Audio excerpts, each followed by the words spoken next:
Hours of operation and legal hours of alcohol sales and service. Alcohol may be sold, served, or consumed on a licensed premises only from 7 a.m. until 2:30 a.m. However, there is one exception. For many licensed premises located in an Oregon public use airport designated as a Category 1, a commercial service airport, alcohol may be sold, dispensed, served, and consumed or removed from 5 a.m. to 7 a.m. to a ticketed airline passenger with a valid same-day boarding pass. There are special times when some licensees may close their entire premises to cater to a private party. Licensees must first talk with their local OLCC office before closing for a private party. If you're entitled to a shift drink, you must drink it after 7 a.m. and before 2:30 a.m., but not while you are on duty, on a break, or about to go on duty. Alcohol in a licensed premises. Only the kind of alcohol the license is allowed to sell may be sold or served on the licensed premises. For example, an establishment with a license to sell only beer and wine may not allow customers to bring hard liquor into the premises. On the other hand, a licensee may allow a patron to bring in a bottle of alcohol if the license is allowed to sell that type of alcohol. For example, a restaurant could allow a guest to bring in any wine containing up to 21% alcohol by volume. It doesn't matter whether the patron purchased the wine in Oregon or if that particular label has ever been sold in Oregon. A licensee or permittee must be involved in the service of the alcohol brought in by a customer, and a service fee may be charged, a corking charge. The service would be met if the permittee opened the bottle of wine and poured the first glass. The law does not prohibit patrons from pouring additional glasses of wine or beer, but the server must pour all hard liquor. And any remaining beer or distilled spirits may not be removed from the business. It has to remain at the business. Licensees and permittees who permit patrons to bring alcohol into the premises are still responsible for violations such as consumption by a minor or serving a visibly intoxicated person. Licensees may refuse to allow patrons to bring alcohol into their place of business, and in fact, many licensees have a house policy against it. Corking wine.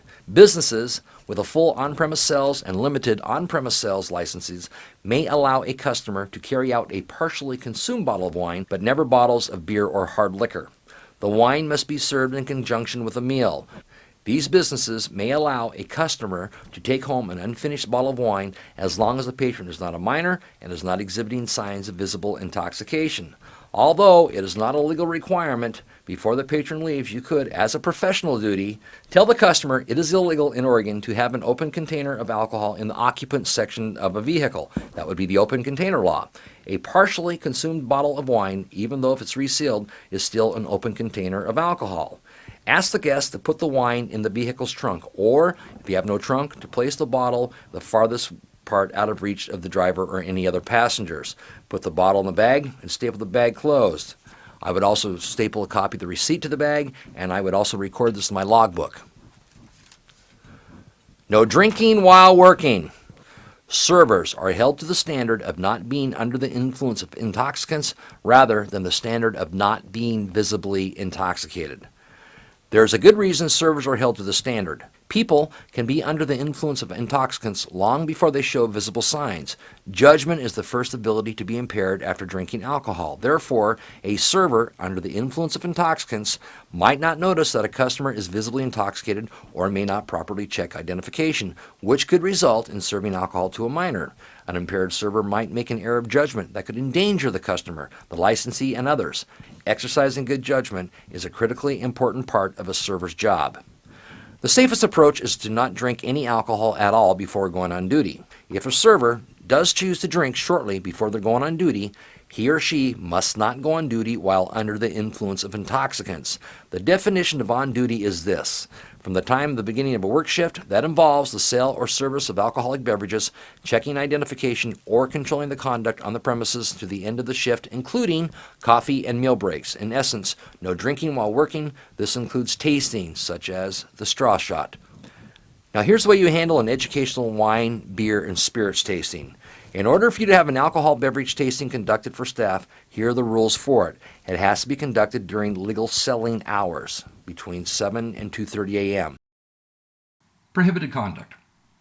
Allows limited tasting of malt beverage, beer, wine, or cider by employees of liquor license businesses while on duty.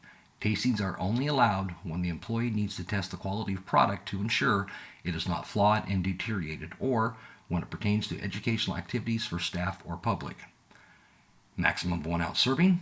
A maximum of 6 ounces total between 7 a.m. and 2:30 a.m. Employee must be age 21 or over.